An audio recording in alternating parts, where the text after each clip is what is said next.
My name is Emily, and up until 8 weeks ago, I believed I had the perfect marriage with my husband, Liam Turner. We'd been together for 7 years, married for 4, and I honestly thought we were building a strong future together. How wrong I was. The warning signs had been there for months, but I blamed them on work stress. Liam worked as a financial advisor at his father's firm, Turner and Associates, while I ran my own successful marketing consultancy from home. Then came the late nights, secretive calls, and sudden focus on his looks. I should have realized what was happening sooner. It wasn't until I saw a text notification on his phone one evening while he showered that the truth hit me. It read, "See you tomorrow night. Can't wait to finally meet your family. P says you told them we're just friends for now." The message was from someone named Lily. My stomach dropped when I realized P meant Helen, Liam's mother. Helen Turner had disliked me from day one. When Liam first introduced me, she made it clear I wasn't her choice for him. She had wanted him to marry Chelsea Morrison, the daughter of another wealthy family in their circle. When Liam chose me, a middle-class woman who built her business from the ground up, Helen never forgave either of us. But I never imagined she'd go so far as to set him up with someone else. Over the next 8 weeks, I became a quiet investigator in my own marriage. I hired a private investigator named Jason Lee, who confirmed what I feared. Liam had been seeing Lily Harris, a 25-year-old real estate agent who had recently moved to town. Helen had introduced them at a charity gala I missed because of a client emergency. The photos Jason showed me were heartbreaking. Liam and Lily at restaurants, walking hand in hand through the park where he'd proposed to me, even kissing outside the gym we both used. What stung most was learning that Helen had been hosting dinners where Lily pretended to be Liam's girlfriend while I was supposedly away on business. Though devastated, I decided to stay calm and think strategically. My father taught me chess when I was 7, and he always said, "Never make a move until you see the whole board." So I studied the board carefully. First, I reviewed every legal document related to our marriage and assets. My lawyer had advised a prenuptial agreement when we got engaged. Liam had resisted at first, but I'd explained it was necessary to protect my business and personal assets. The prenup was airtight. What was mine stayed mine, and what was his stayed his. Most importantly, the beautiful 4-bedroom colonial house Helen loved to brag about had been bought entirely with my money and was registered solely in my name. Next, I began collecting evidence. I monitored transactions in real time and saved screenshots for proof. I built a detailed spreadsheet that could have impressed any accountant. Then came the strategic steps. I quietly opened new personal accounts and redirected my business income there, keeping just enough in our joint account to avoid suspicion. I met with my divorce lawyer, Sophia Diaz, who'd handled my business contracts for years. I updated my will and insurance policies and even changed the locks at my downtown office, where I planned to move my business full-time. But most importantly, I planned the perfect reveal. Helen always hosted elaborate holiday gatherings. Thanksgiving had already been tense. Liam distant, Helen making sly comments about young couples growing apart and finding happiness elsewhere. But Christmas was her biggest event, a formal dinner for about 30 family and friends. When she called to confirm our attendance, her voice was dripping with fake warmth. "Oh, Emily, darling, I hope you don't mind, but I've invited a lovely young woman named Lily. She's new in town and doesn't have family here. I'd hate for anyone to be alone during the holidays." I could hear the smugness in her tone. She thought she'd trapped me, forcing me to watch my husband's affair unfold in front of everyone. What she didn't know was that she'd given me the perfect audience. A week before Christmas, I went shopping, not for gifts, but for the perfect outfit. I picked a stunning red dress that Liam had always admired and paired it with diamond jewelry he'd given me for our anniversary. I wanted to look composed and radiant when their world collapsed. I also made one final call to my brother Jack and my best friend Olivia, asking them to stay on standby in case I needed support after Christmas dinner. I didn't share all the details, but hinted that something significant might ha. Christmas Day arrived bright and cold. Liam was overly affectionate that morning, bringing me coffee in bed and complimenting my appearance. I couldn't tell if it was guilt or if Helen had told him to act sweet before their grand setup. We arrived at the Turner estate right at 6:30. Lily, I've told her so much about you. I watched as Liam played his part perfectly, acting surprised yet pleased, shaking Lily's hand a bit too long. Lily, pleasure to meet you. Mom mentioned you're new in town. Yes, Lily replied warmly. I moved here from Boston about 8 months ago. Your mother has been so kind. I stood quietly, smiling, playing the role of the devoted wife. Around me, guests whispered and observed, clearly anticipating something. Helen's friends, who had always treated me with polite disinterest, now watched with thinly veiled excitement. Dinner was announced at 8. Helen had, of course, arranged the seating so that Liam sat directly across from Lily, while I was placed at the far end beside his elderly uncle Jack and cousin's wife Karen, the only genuinely kind person there. The conversation revolved around familiar topics: George's golf tournaments, Rachel's children, their upcoming Bahamas trip, but Helen kept steering it toward Lily. She prated endlessly, her career, her education, her family background. Lily graduated from Harvard Business School, Helen boasted. Just like our Liam, they have so much in common. How nice, I replied smoothly, meeting Lily's gaze. Business school must have been quite an experience. I went straight into starting my own company after college, so I sometimes wonder what I missed. Lily smiled politely. Oh, experience teaches a lot too. Your mother-in-law mentioned you own a marketing firm. That's right, I said. We specialize in crisis management and rebuilding reputations. It's surprising how fast trust can be broken, and how hard it is to restore. Liam shifted slightly in his chair, but Helen pressed on.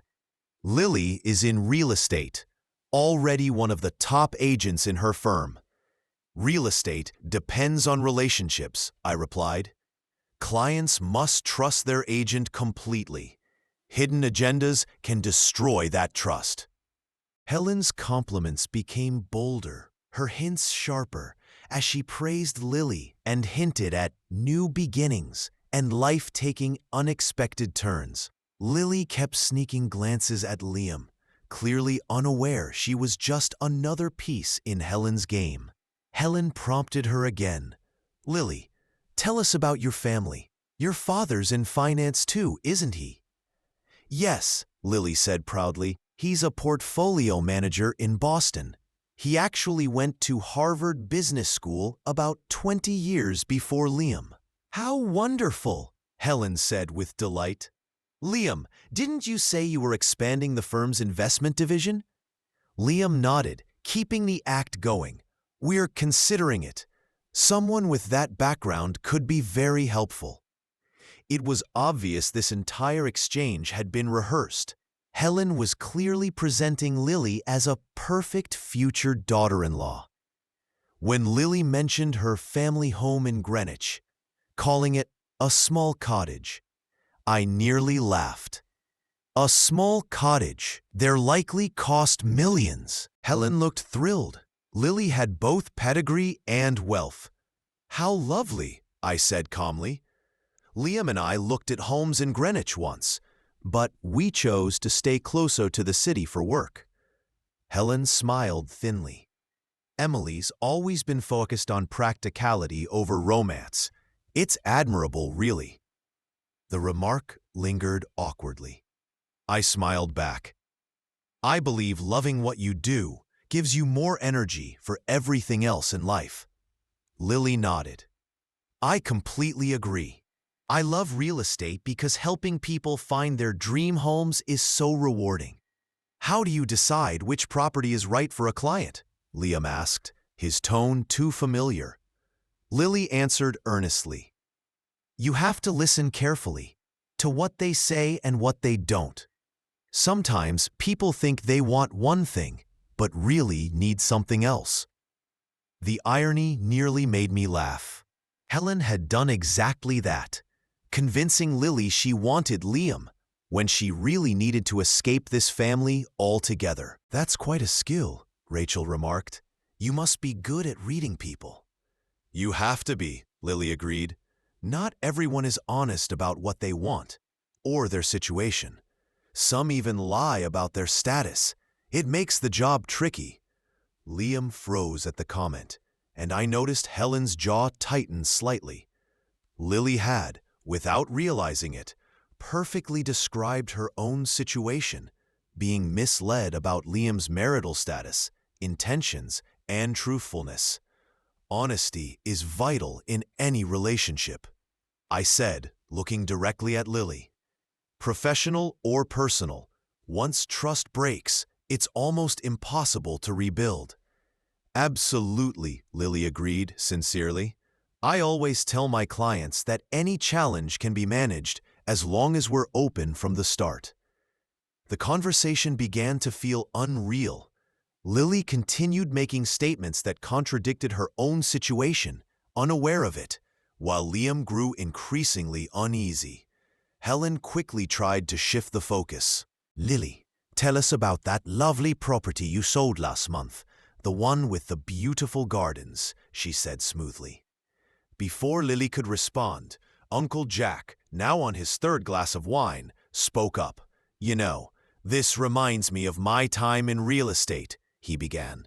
Had a client once, married man, told everyone he was single. It became quite a mess when the truth came out. The table went silent, except for the faint clinking of silverware. Jack, oblivious to the tension, kept talking. Thought he was clever hiding his wife while he shopped for a love nest with his girlfriend. When both women found out, they each got their share of him in the divorce. Helen, clearly uncomfortable, cut in sharply. Perhaps we could discuss something more pleasant. Oh, it ended pleasantly enough, Jack continued cheerfully. The wife took everything, the girlfriend realized she was lucky, and both women moved on happier. Funny how life sorts itself out. I lifted my glass slightly toward Jack. To justice being served, I said quietly, but loud enough for all to hear. Lily shifted in her seat, clearly uneasy, though unsure why. Liam looked as though he wanted to disappear. Well, Helen said brightly, trying to recover. Shall we move on to dessert? I made my famous chocolate torte. As she busied herself serving dessert, Karen, Rachel's sister-in-law, leaned over to me. Are you okay, dear? You seem a little tense tonight, she whispered kindly. I smiled at her. Karen had always been gentle and observant, never part of Helen's circle, but always trying to keep peace. I'm fine, I whispered back. Just enjoying the family dynamics. She studied me for a moment, then looked around the table. I could see the realization forming as she connected the dots. Helen's matchmaking, Liam's discomfort, Lily's obliviousness. Oh my, Karen breathed softly. Don't worry, I've got it handled, I assured her. She gave my hand a reassurance. Her quiet support reminded me that not everyone in this family was complicit in Helen's schemes. The chocolate tort was excellent. Helen might be manipulative, but she was also a talented cook. I savored each bite, knowing it might be the last time I'd taste her famous dessert. "This is wonderful, Mrs. Turner," Lily said warmly. "Would you ever share the recipe?" "Oh, it's a family recipe," Helen replied with false modesty. "I only share it with family members." The implication was clear. Once Lily replaced me, she'd earned that recipe. It was a small but telling display of Helen's mindset. "That's unfortunate," I said lightly. "I've been asking for that recipe for 8 years. I suppose I never made it into the inner circle." The table grew uncomfortably quiet. Rachel looked embarrassed. George frowned at his wife, and even Lily seemed to sense the tension. "Emily, you know that's not," Helen started. "It's fine, Helen," I interrupted calmly. "Some things are reserved for blood relatives and future daughters-in-law." The emphasis on future was subtle but deliberate. Lily looked confused, unsure why a recipe had become a point of tension. Watching her genuine confusion and Helen's smug expression, I finally understood the full cruelty of this setup. Helen wasn't just trying to humiliate me. She was using Lily to do it, keeping her unaware of her role. Lily thought she was making new friends, not realizing she was being used as a pawn. That realization strengthened my resolve. When Helen made her announcement, I would ensure Lily knew the truth, not to hurt her, but to free her from Helen's manipulation. It was during dessert that Helen finally made her move. "This is Lily," she announced proudly, raising her glass. "She'll be perfect for Liam after the divorce." The words froze the entire table. Uncle Jack almost dropped his fork. Rachel gasped. Even George looked shocked, clearly hearing this plan for the fur. But I was prepared. I calmly buttered my roll, spreading it evenly before looking up with a smile. "How nice," I said sweetly, turning to Lily. "Did they mention that the house Liam and I live in is in my name, and that there's a prenup protecting every significant asset?" Liam froze mid-sip, his face pale. Lily's smile faded as she looked between Helen and Liam, confusion replacing her confidence. "I'm curious, Lily," I continued evenly. "When did your relationship with Liam begin? Was it before or after the charity gala in June where Helen introduced you?" Lily's color drained. I'm not sure what you're implying." "Oh, I'm not implying," I said calmly. "I'm stating facts. You've been seeing my husband for 3 months, had dinner at Marcello's 7 times, great restaurant, by the way, and attended several dinners hosted by Helen while I was supposedly out of town." Helen's mouth opened and closed, speechless. "Emily, I don't know what you think." "I know plenty," I said, pulling a folder from my purse. "My private investigator was very thorough. Would you like to see the photos, Helen? Or should I just share how you told Lily that once Liam divorced me, she'd be living in the big house and wouldn't have to worry about money?" The silence was complete. The ticking clock was suddenly deafening. Rachel gasped softly. Liam finally spoke. "Emily, please, let's not do this here." "Why not?" I asked evenly. "This is where your mother decided to humiliate me. Seems only fair we address the truth here as well." I stood, smoothing my dress, and spoke clearly. "For anyone wondering, yes, Liam has been having an affair. Yes, Helen arranged it. And yes, they planned to divorce me so Liam could marry Lily and move into the big house." I turned to Lily, who looked ready to disappear. "The problem, Lily, is that I bought that house before Al. It's in my name. The prenup guarantees it stays that way." Lily's voice trembled. Liam told me you were separated, that it was only waiting to be finalized. Did he also mention that he used our joint account to pay for your dates? I've tracked every transaction. And those business trips I supposedly took? They were fictional. Liam stood abruptly, his chair scraping the floor. That's enough, Emily. Is it? I replied. Should I also mention how you told Lily I was emotionally distant and that we hadn't been intimate for months? Interesting claim, considering we were together 2 nights ago. Lily looked horrified. You said you were sleeping in the guest room, that you and she weren't? He lied, I said simply, about many things. Helen finally exploded. How dare you come into my home and make these accusations? Liam deserves better than someone who values business over her marriage. You're right, I said calmly. He deserves honesty, and not manipulation disguised as love. I looked around the stunned room. For those wondering what happens next, I've already prepared divorce papers. They'll be filed tomorrow. I just wanted everyone to know the truth first. Karen squeezed my hand gently.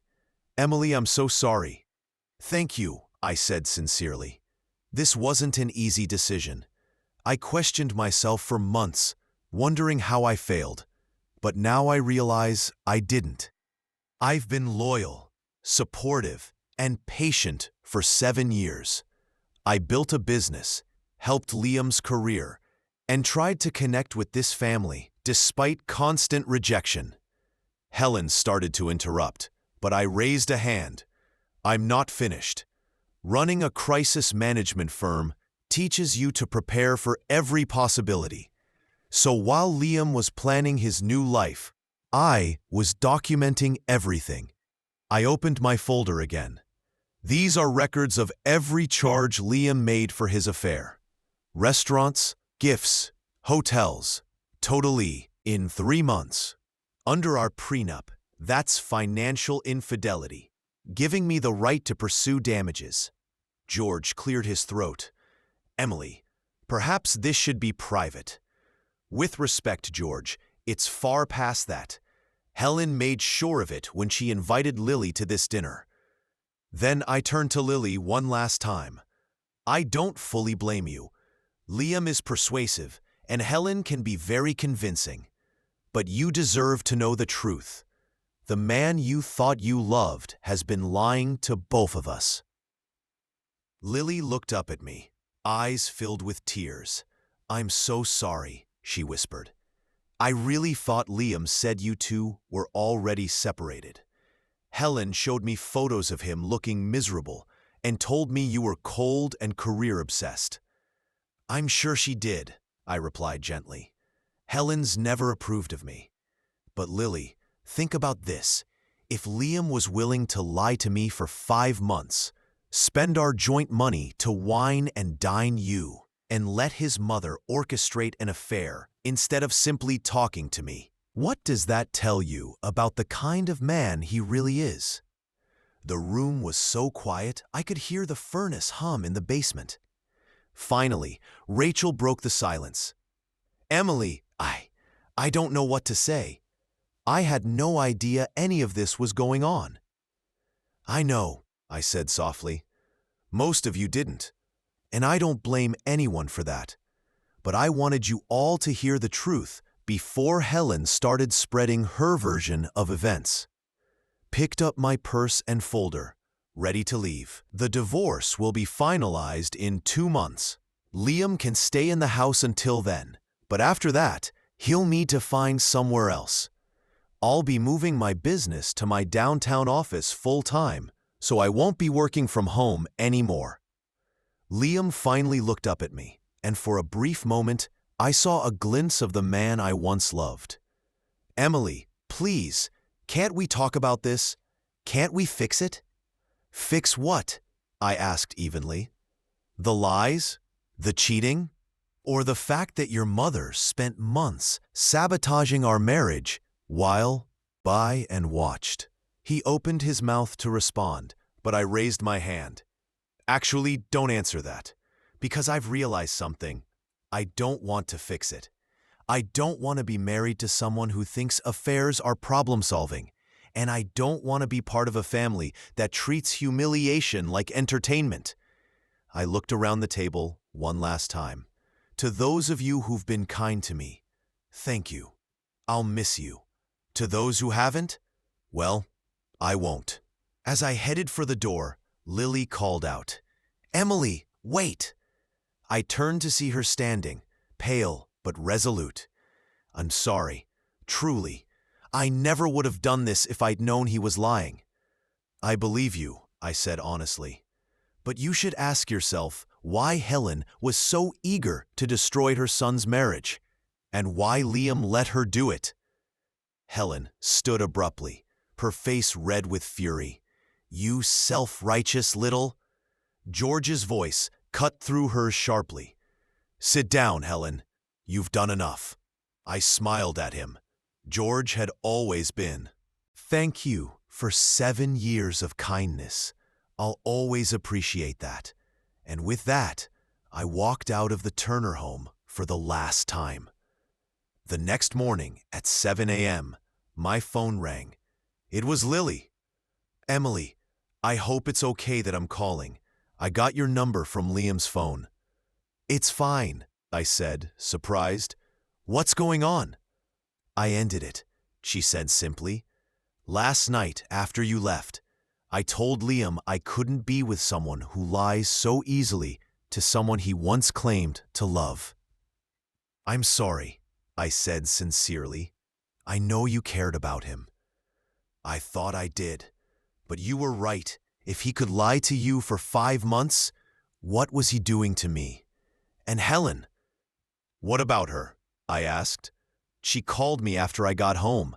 She was furious that I'd ruined everything.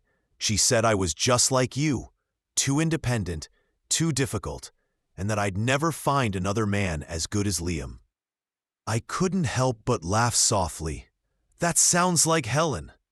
"The thing is," Lily continued, "I realized she never cared about Liam's happiness or mine. She just wanted to win, to prove she could control his life and destroy yours." "Exactly," I said. "I was never the problem, and you were never the solution. Helen just wanted to be in charge." We talked for 15 minutes. Lily said she was moving back to Boston.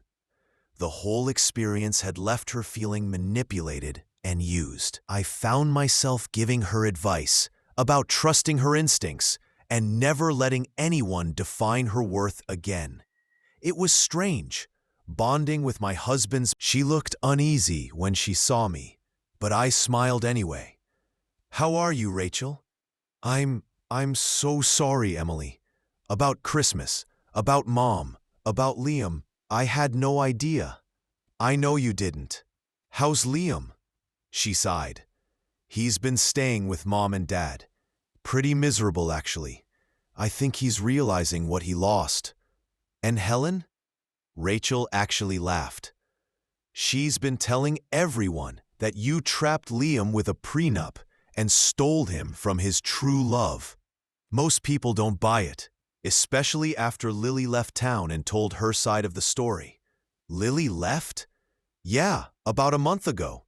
Before she left, she had lunch with some of the women from Christmas dinner.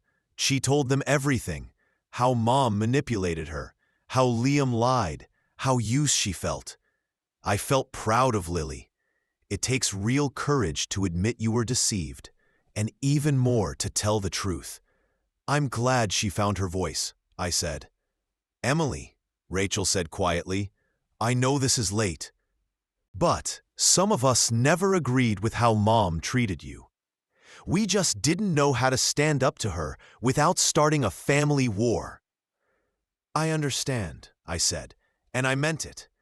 Helen had ruled that family through manipulation for years. But maybe it's time someone did start a war. Rachel smiled faintly. "Actually, Dad's already on it. He's been furious since Christmas. They're in counseling now." 6 months after the divorce, I had an unexpected visitor at my office. Liam. He looked older, tired, holding a small bouquet of flowers. "I know I don't have the right to be here," he said quietly when my assistant let him in. But I needed to apologize. I gestured to the chair across from my desk. "Go ahead, I'm listening." He sat, placing the flowers down. "I've been in therapy, on my own. I've been thinking about what happened, about what I did to you, to us." "And what have you realized?" I asked. "That I'm a coward," he admitted. "That I let Mom manipulate me into destroying the best thing that ever happened to me. That I was too weak to stand up to her and too selfish to be honest with you." I studied his face, searching for traces of the man I once loved. "Why didn't you just talk to me if you were unhappy?" He ran a hand through his hair. "Because I wasn't unhappy with you. I was unhappy with myself, my job, my own failures. I always felt like I was living in your shadow, never measuring up." "So you had an affair," I said quietly. "So I had an affair," he repeated. "And I let Mom convince me it was your fault, for being ambitious, independent, too focused on work. But that wasn't true." "No," he said, "it wasn't. I was the one obsessed with proving myself. I blamed you because it was easier than facing my own insecurities." We sat in silence for a moment. Finally, I said, "I would have supported you, Liam, if you wanted to change, if you wanted to be happier." "I know that now," he said softly. "But I couldn't see past my own resentment then. And Mom, she knew exactly how to feed it." "What do you want from me, Liam?" "Forgiveness, closure, maybe a second chance." His voice cracked slightly. "I know what I lost. Lily wasn't better than you. No one could be. The biggest mistake I ever made wasn't the affair. It was not valuing what I had when I had it. I just want you to be happy, Emily." It was the most genuine thing he'd said in years. "Thank you," I said finally. "I appreciate the apology." He nodded, stood, and paused at the door. "For what it's worth," he said, "you were incredible that night at Christmas dinner. I've never seen anyone handle themselves with that much grace." After he left, I sat quietly for a long time, thinking about forgiveness, closure, and how life sometimes comes full circle. A year later, I was dating a wonderful man named Daniel Parker, the brother of my private investigator. Daniel, a pediatric surgeon, admired my independence, encouraged my ambitions, and thought my Christmas dinner showdown story was hilarious. One evening at Romano's, the same restaurant where I once uncovered Liam's lies, Daniel asked, "Do you ever regret how you handled it all?" "Do you mean, do I regret keeping calm instead of throwing things?" I teased. He smiled. "I mean, do you regret exposing everything publicly instead of privately?" I thought for a moment. "No," I said. "Helen chose to humiliate me in front of everyone. She tried to corner me, embarrass me, and make me accept betrayal quietly.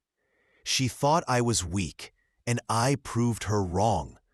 I showed that manipulation comes with consequences, and underestimating someone can be a dangerous mistake." Daniel raised his glass. "To dangerous women and the men smart enough to appreciate them." "To second chances," I replied, clinking his glass, "and to the wisdom to know who deserves one." As we left the restaurant, I thought about Lily, back in Boston, thriving in real estate.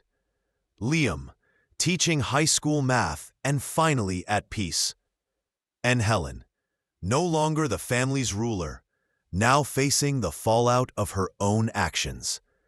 But mostly, I thought about myself, the woman who sat at that table a year earlier, calmly buttering her roll while her life unraveled. She'd been strong, strategic, and brave, yet terrified. Because walking away from a 7-year marriage, even a broken one, was the hardest thing I'd ever done. But sometimes, being terrified is what reveals your true strength. And sometimes, the best revenge isn't getting even, it's getting out.